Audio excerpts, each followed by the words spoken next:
What's good, YouTube? It's your boy KB back at it today with another video, and this time we have another Mohawk, but it is going to be kind of a high taper. We're going to stretch the fade back behind the ear but keep the blend mainly in front of it. So let's get straight to it. So you know how it goes. We're going to go ahead and make our canvas as ready as possible by picking it out, and after we get that all settled in, we're going to come through with our comb and lay those hairs out on the side of the head before we begin to fade.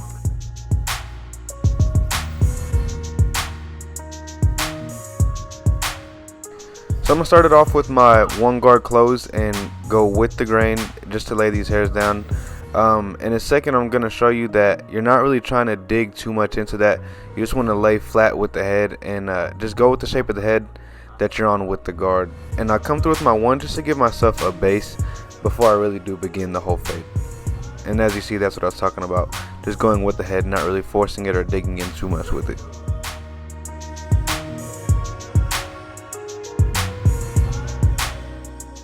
So like I said, this is a high taper, but the fade does stretch behind the ear a little bit.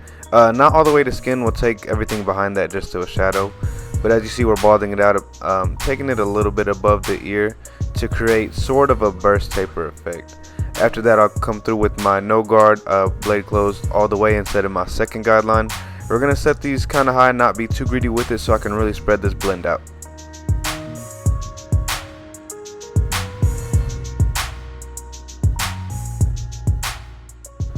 So I can create a really open transition, and I'll skip the one guard and go straight to my half guard, halfway open. And this is just so I can make that blend a lot lighter so the transition is noticed. Because he does have such a loud haircut with this Mohawk, we do want to complement it with the loud fade, even though it is in just a taper area. So now I'm going to come through with no guard, blade open to blend into that half guard. Don't be scared to get in there either. To create a blend, you really have to make sure that you put these guards together. If not, you'll just have like sort of a spread out transition. It won't be too much of a blend. But after I finish this step, I'll come through with my one guard all the way open and attack that heavy line that you see. And like I said, we are creating a burst taper look, so we are going up super high with this one. And then after we finish that step, I'll close it up all the way.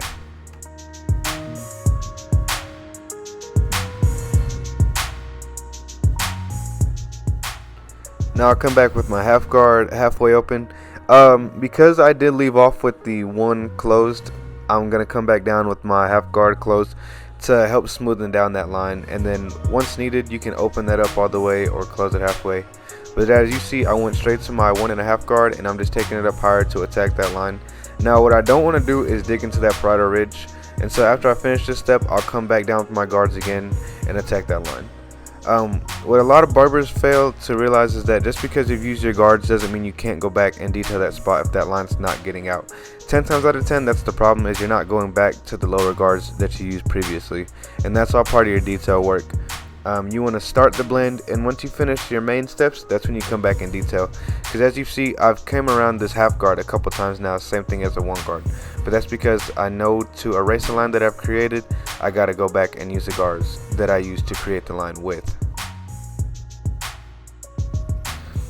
And I'm just finishing up with some more detail work with that no guard, playing with the lever a little bit. And after this, I'll come through with my Gold Effects skeleton trimmers and line them up. My only advice for the lineups is to just don't push them back unless it's upon the client's request. But just use your professionalism to make the judgment. Is it too much? Is it not enough to get that line sharp? But don't go taking people back an inch. You see I'm coming in with my topic hair fibers to enhance that line. My goal with these are to not make it too known that they're enhancements. Once you can easily tell that there's enhancements on a haircut, I feel like you're doing too much. But I came through with my barber's magic pencil after that, and I'll come through with my trimmers one more time to take out the line and really just enhance it. It's all just to give the cut that extra pop. So now I'm going to come through with that razor. Make sure that you always stretch the skin in the opposite direction.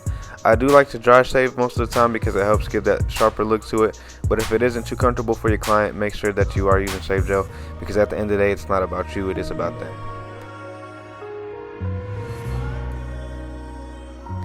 Now I'm going to come through and line the neck up. There's not really a right way or a wrong way to do this, in my opinion. Each haircut is custom to each client. So I could have forced a strict V shape or forced a strict round shape, but I decided to follow the natural shape of his hair and of his neck that would really fit him. And so make sure that for every haircut that it is unique to each client, because if you sit here and force the same thing on every person, it'll be the same haircut on everybody. It really won't separate you from that, and it really won't separate that client from other people, because at the end of the day, this haircut is for them. So make sure that it fits them.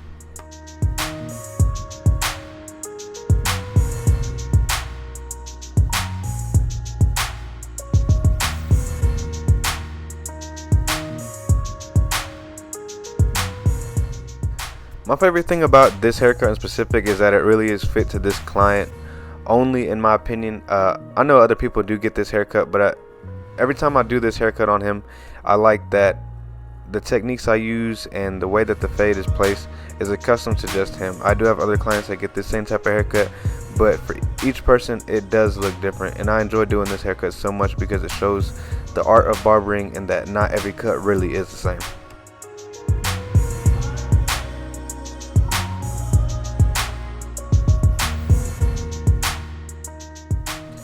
This was a short video, but I do appreciate you guys watching. If you guys did enjoy, please make sure to like, comment, subscribe. Let me know what you guys want to see next in the comments below. Shout out to my client Sean for making this beat. I'll have his Instagram in the description of this video. If you guys could do me a favor and follow my Instagram at Kbchops_ and go see what other content I'm throwing out on there. If you guys like to see more, like I said, just let me know what y'all want to see next. I do appreciate y'all watching this and showing love, and I'll see y'all next time. It's your boy KB, and I'm out.